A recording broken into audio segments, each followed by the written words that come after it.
que vous allez bien. On se retrouve aujourd'hui pour la seconde vidéo vlog de l'année.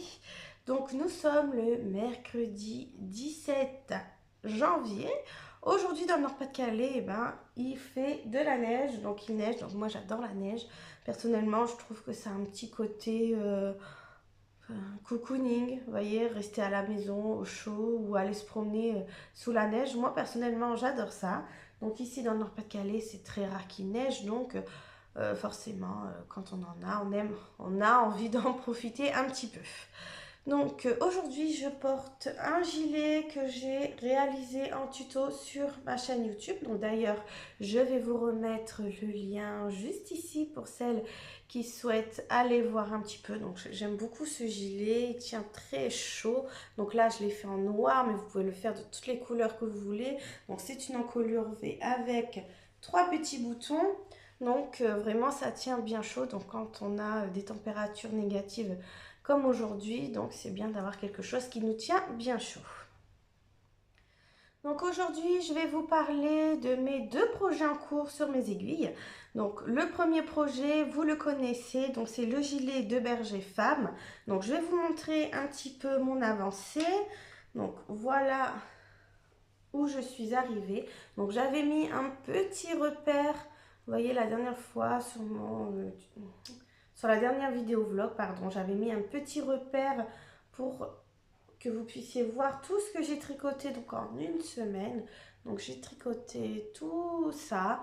Là je suis arrivée au niveau des épaules. Donc là on voit l'emmanchure. Donc je peux vous dire que ça va être quelque chose de très joli et très chaud. C'est quand même assez épais. On ne voit pas forcément bien l'épaisseur à la caméra, mais c'est quand même assez épais. Ça va être super chaud, donc j'aime beaucoup. Donc je rappelle que je le tricote avec le fil mohair bouclé de chez Knit Shop Italie. Donc je vous mets le petit lien vers le unboxing pour celles qui ne connaissent pas encore la marque et qui souhaitent découvrir les fils. Je vous mets également dans la description juste en dessous de la vidéo le lien vers la boutique. Donc voilà pour le projet que vous connaissez déjà. Donc je fais mon maximum pour vous proposer un tutoriel assez rapidement. Mais à ça, j'ai commencé un second projet donc qui j'espère sera en ligne vendredi ou au plus tard samedi matin. Je vais vraiment faire tout mon possible pour que vous l'ayez. Donc c'est un modèle bien sûr que vous m'avez demandé et que je vous ai parlé la semaine dernière. Donc il s'agit tout simplement d'une petite robe pour enfants, donc qui sera faite avec des manches longues, comme c'est l'hiver et vous m'avez beaucoup demandé des petites robes comme ça bébé en manches longues. Donc ce modèle, je vais vous le proposer de la taille 0,3 mois au 1 an. Donc je n'ai pas été au-delà du 1 an car j'ai dans l'idée de faire un second modèle qui sera disponible du 2 ans au 12 ans. Donc ça sera un autre modèle à manches longues, donc qui sera plus adapté pour les petites filles. Là c'est un modèle plutôt bébé, donc comme vous l'aurez compris, vu que c'est du 0,3 mois au 1 an. Donc moi dans mon tutoriel je le tricote en taille 0,3 mois. Donc pour ce modèle, vous voyez c'est assez simple, c'est du jersey. Ici c'est du jersey également. J'ai choisi de le faire de deux couleurs différentes, donc pour la jupe et pour le haut d'une autre couleur, puis je trouve ça va être super joli. Donc c'est une petite robe comme je vous disais à manches longues et qui sera ouverte sur le devant un peu comme un gilet avec un rang de boutonnage. Donc là j'ai déjà tricoté tout le dos, donc ça c'est le dos, voyez. Donc on voit ici les manches, enfin les épaules. Là vous avez l'emmanchure avec les petites diminutions, donc le jupon qui sera un petit peu effet, vous voyez, plissé comme ça. Et sur tout le bas de la robe, on aura le motif dents de chat. Vous voyez, ça va être super joli. Donc pour réaliser cette petite robe, moi j'ai utilisé donc le fil caresse. Donc pour le bas, vous voyez, au niveau de la jupe, c'est du fil caresse de chez Fil d'Art. Donc je vous montre ici l'étiquette. Donc du fil caresse de chez Fil d'Art, composé 51% acrylique et 49% polyamide. Voilà, et pour le haut de la petite robe, j'ai pris le fil Partner 3,5 de chez Fil d'Art. Donc, le fil carré se tricote normalement avec des aiguilles 4 mm et on obtient un certain échantillon. Le fil Partner 3,5 normalement se tricote avec des aiguilles 3,5. Mais quand j'ai fait mon échantillon avec des aiguilles 4 mm, j'obtiens exactement le même échantillon que pour mon fil caresse avec mes aiguilles 4 mm. Donc c'était parfait, j'ai pu faire donc ma robe avec ces deux fils différents. Bien sûr, vous pourrez utiliser le fil que vous souhaitez du moment que vous avez le même échantillon que moi. Donc cette petite robe se tricote avec des aiguilles 4 mm. Donc là, je vous ai montré le dos. J'ai commencé également le devant et vous voyez ici une bande de boutonnage au point mousse. Donc vous allez voir, elle va être vraiment sublime cette petite robe. Donc j'ai vraiment hâte qu'elle soit terminée et qu'elle soit donc proposée en tutoriel. Bien sûr, je vous donnerai toutes les indications, les dimensions, etc. dans le tutoriel quand il sera mis en ligne. Vous retrouverez tout également dans les descriptions en dessous de mes tutoriels.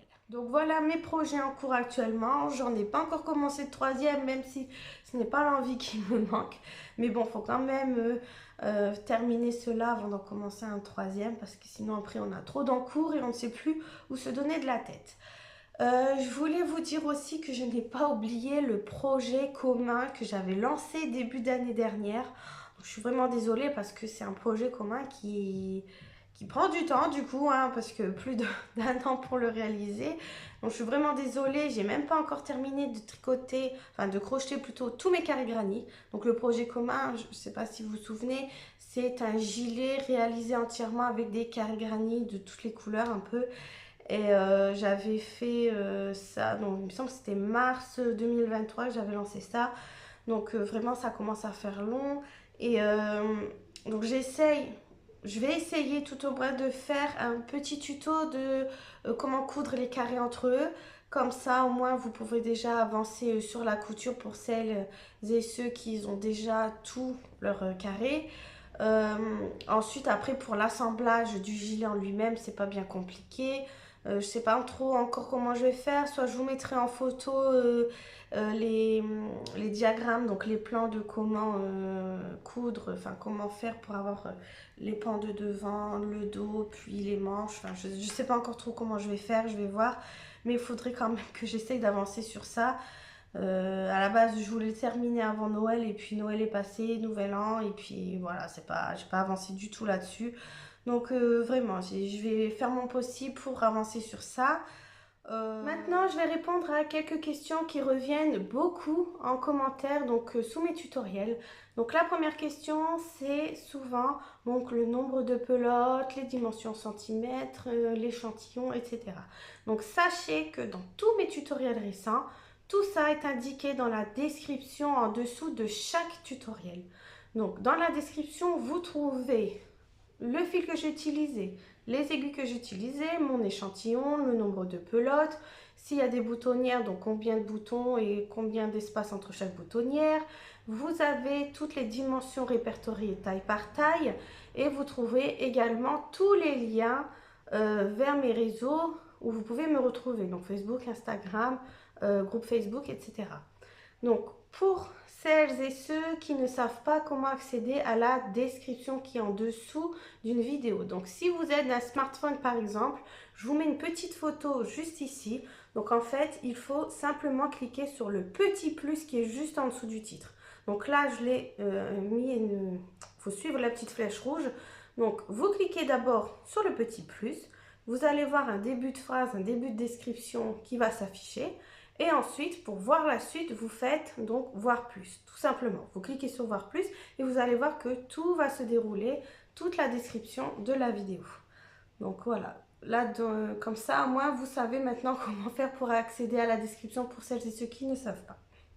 Donc d'un ordinateur, je n'ai pas encore vraiment fait attention, mais je pense que ça doit être à peu près le même principe, hein. Vous devez certainement avoir le petit plus de la description, etc. Ensuite, une autre question qui me revient beaucoup, c'est si je souhaite changer de taille de fil et d'aiguille, combien je dois monter de mailles. Donc sachez que moi, pour réaliser un ouvrage à une certaine taille, il y a quand même beaucoup de travail derrière. Je dois prendre les dimensions, ensuite faire mes échantillons, faire tous mes petits calculs. En plus, quand je vous propose en plusieurs tailles, donc forcément, il y a plusieurs calculs, je dois refaire à chaque fois la même chose pour chaque taille. Donc quand vous me demandez certaines tailles, changer de fil d'aiguille, vous comprenez bien que je ne peux pas pour vous refaire tous ces calculs. Ça me prendrait vraiment beaucoup trop de temps et je n'ai pas assez de temps déjà pour refaire mes tutoriels, donc je ne pourrai pas vous aider, je suis vraiment désolée. Mais, parce qu'il y a un mais, je vous avais fait une petite vidéo sur les échantillons et justement les calculs à effectuer si vous souhaitez adapter le fil ou les aiguilles. Donc je vous remets le lien de cette vidéo juste ici, donc n'hésitez surtout pas à aller voir. J'essaye d'expliquer au mieux comment adapter les modèles. Donc pour vous adapter un modèle, il vous suffit simplement d'avoir les dimensions en centimètres. Donc ça, je vous les donne dans les descriptions des vidéos. Ensuite, il faut que vous fassiez votre échantillon avec votre fil et vos aiguilles. Et après, les petits calculs, ça va tout seul, quoi. Une fois qu'on a compris le système, ça va assez simplement. Donc voilà, je suis vraiment désolée hein, pour celles qui me posent toutes ces questions et que je peux vraiment pas vous aider, je peux pas vous dire combien de mailles à monter. Et si vous changez la taille de fil ou d'aiguille, j'ai vraiment pas le temps de faire tous ces calculs pour vous. Donc vous n'hésitez surtout pas à les faire, à essayer, même si vous vous trompez, vous recommencez, c'est pas un souci. Le tricot de toute façon c'est comme ça. Il ne faut pas avoir peur de tout détricoter pour recommencer. Hein. Moi-même, ça m'arrive assez souvent de devoir tout recommencer. Donc vraiment, ne vous frustrez pas si vous n'arrivez pas du premier coup. On détricote, on recompte, on refait les calculs, on recommence, etc. Surtout, faut pas vous mettre un frein là-dessus parce que vous n'arrivez pas à une chose. On peut toujours recommencer et il faut surtout persévérer. Une dernière petite question également qui revient assez fréquemment, c'est que vous me demandez combien de mailles je dois monter si je veux tricoter une taille en plus ou combien je dois enlever de mailles pour tricoter une taille en moins, que ce soit pour enfants, bébés, adultes ou quoi. Cette question revient assez régulièrement. Donc par exemple, si j'ai fait un pull bébé 0,3 mois, vous me demandez combien de mailles pour du 6-9 mois, etc. Donc je voulais que vous sachiez que quand je fais un tutoriel et que je vous propose dans cette taille, c'est que j'ai que les dimensions et que je n'ai que les explications pour ces tailles qu'il y a dans mes tutoriels. Donc chaque modèle prend quand même beaucoup de temps à réaliser tout ça, donc certains je privilège plutôt que certaines tailles. Je n'ai pas envie de faire dans plusieurs tailles. De toute façon, vous verrez que beaucoup de créatrices ou de youtubeuses, tout ça, proposent certains modèles dans une seule taille. Donc quand vous me demandez une taille en plus ou une taille en moins, je ne pourrai pas vous aider parce que je n'ai pas les dimensions, je n'ai pas les explications. Donc voilà, donc quand je fais un tuto bien précis, que je vous propose par exemple du S au XXL, c'est que je n'ai que ça à vous proposer. Donc je trouve que c'est déjà pas mal parce que j'essaye quand même de faire plusieurs tailles dans chacun de mes modèles. Donc soyez pas trop exigeants non plus s'il vous plaît et j'espère quand même que ce que je vous propose c'est assez large de choix de taille parce que je comprends bien qu'il en faut pour tout le monde. Donc j'essaye de faire mon maximum. Donc voilà, j'espère que cette seconde vidéo vlog vous aura plu autant que la première. Donc comme je vous disais, je vais essayer de m'améliorer au fur et à mesure des vidéos. Donc là, je reprends mes aiguilles pour terminer donc le projet de la petite robe bébé manche longue. Donc je croise les doigts pour qu'elle soit disponible donc vendredi ou au plus tard samedi matin sur ma chaîne YouTube. Donc voilà. Donc je vous embrasse bien fort. Je vous souhaite un bon tricot, une bonne après-midi et puis je vous dis à très bientôt. Bye bye.